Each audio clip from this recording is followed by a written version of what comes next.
How was Dajjal actually born? Who were his parents? Dajjal is the greatest and most terrifying fitna in the history of the world. We all know that at the end of time, Dajjal will come and claim to be God. But have you ever thought deeply about how this great disaster began? Who was that woman in whose womb the greatest deceiver in human history was born? Searching the pages of Hadith reveals such chilling information about Dajjal's birth and his parents that you may never have heard before. The time was many centuries ago. The light of modern civilization had not yet reached the world. All around was a harsh landscape and vast desert sands. Every prophet and messenger warned their own nations about this terrifying fitna of Dajjal. But where were the roots of this Dajjal hidden? In the descriptions of Hadith, we learn about a strange couple. They were not like ordinary people. Extreme abnormality was hidden in their physical structure, their lifestyle, everything. The prophet gave such a detailed description of Dajjal's parents that hearing it would create an unknown fear in anyone's mind. Dajjal's father. He was not normal at all. His height was unusually tall and his body was filled with excessive flesh. But the most unusual thing was his face. His nose was long like the beak of a bird of prey and curved downwards. There was no mercy in his gaze. Instead, there was a kind of wild ferocity. On the other hand, his mother was also a woman of unusually massive body. Her physical structure was completely mismatched with ordinary people. Looking at these two, it seemed as if all the evil of the world had gathered between them. There was no happiness in the lives of this strange couple. For 30 long years, they were completely childless. These 30 years were like a curse in their lives. But it was as if nature had intentionally turned its face away from them. Or perhaps the decree of Almighty Allah was like this. Maybe the world was preparing to receive a great cataclysmic fitna, and for that, a long silence was necessary.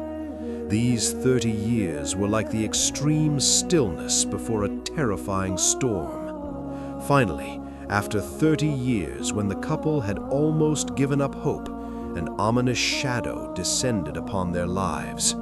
The woman realized she was pregnant, but this pregnancy was not like that of any other ordinary mother. From the day this embryo entered her womb, the environment around her began to change. Every night of the pregnancy was a nightmare for that woman. She could not sleep properly at night. She felt that inside her stomach it was not a human child, but something terrifying moving. She saw dreams of fire and blood all around. She saw a massive one-eyed giant destroying the whole world. In pain and terror, the woman would scream in the darkness of the night. They had no idea that the world's greatest fitna was growing bit by bit in their own home. Finally, that night arrived. Nature was already somber. Animals and birds were silent in fear. On such an accursed night, that child, awaited for 30 years, was born. But the strange thing was, unlike other newborns, he did not cry. There was no flood of joy in the house. Instead, the whole house was submerged in a bone-chilling, hair-raising silence. When the parents looked at their child for the first time, there was no joy in their eyes. There was only a mute terror. The child's appearance was horrific. His two eyes were not like ordinary people. One eye was swollen, protruding like a grape, and the other was completely covered with a lump of flesh, totally blind. His skin color was reddish, and his curly hair looked like small snakes twisted around each other. This child did not cry or laugh. Day after day he would lie lifeless. But the description in the Hadith says that even if his eyes slept, his heart never slept. He could understand everything around him.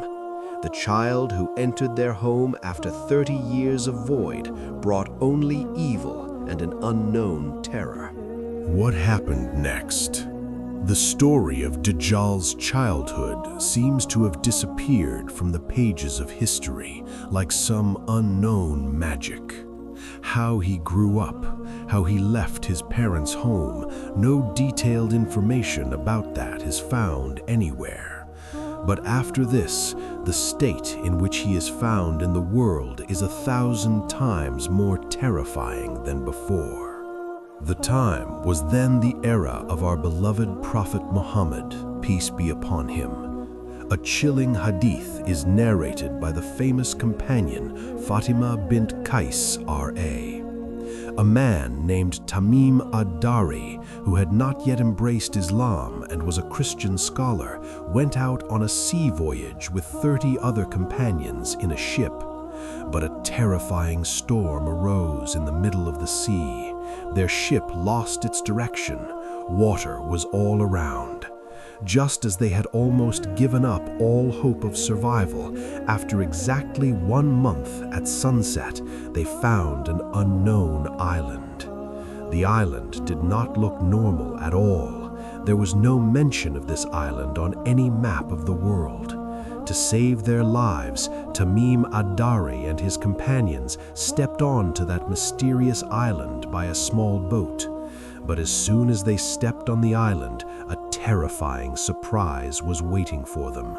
An incredibly massive creature stood before them. The creature's entire body was covered with long hair. Because of the hair, there was no way to understand which was its face and which was its back. Tamim ad-Dari and his companions shivered in fear. They asked in a trembling voice, "Who are you? What a strange appearance you have." The creature answered in a strange voice in human language, "I am Jassasa. I am a spy." Jassasa then said, "Go towards that old monastery. There a man is imprisoned who is waiting eagerly to hear news from you." Hearing the creature's words, Tamim ad-Dari's companions did not stand there for another moment. Shivering in fear, they quickly moved towards that old and dark monastery. The inside of the monastery was damp, dark, and suffocating. Upon entering, they stopped short. An unimaginable scene was before their eyes. There, a giant-sized demonic human was tightly bound with chains. His body was much larger and more terrifyingly strong than an ordinary human. His 2 hands were tied to his neck, and his 2 legs from the knees to the ankles were tied with heavy iron chains in such a way that there was no way for him to move. The imprisoned man started asking strange questions upon seeing them. He did not want to know their names or identities. He wanted to know about the date palm garden of the Baisan area in Syria, whether it still bears fruit. He wanted to know about the Sea of Tiberias, whether there is still water in it. When he was informed that yes, everything is still fine, then that imprisoned man said something that turned Tamim ad-Dari's blood cold. The prisoner smiled and said, "Very soon the water of the Sea of Tiberias will dry up. The date palms of Baisan will no longer bear fruit, and exactly then I will get freedom from these chains. I am Masih ad-Dajjal. I will come out. Except for Mecca and Medina, I will roam every corner of the world. I will take the entire control of the world into my hands." After this terrifying experience, Tamim ad-Dari returned and embraced Islam at the hands of Prophet Muhammad, peace be upon him. He described the entire incident to the Prophet. upon hearing everything, the Prophet, peace be upon him, gathered everyone in Masjid al-Nabawi and informed them of this terrifying truth for the whole of mankind. Yes, Dajjal is not a fairy tale. He was born, he grew up, and at this moment he is imprisoned in chains on some unknown island of the world. Day and night he is waiting only for the command to release his chains. The water of the Sea of Tiberias mentioned in the Hadith is actually drying up today. Date palms no longer grow in the Garden of Bison like before. The signs are becoming clear before our eyes. Is the time for Dajjal's release drawing near?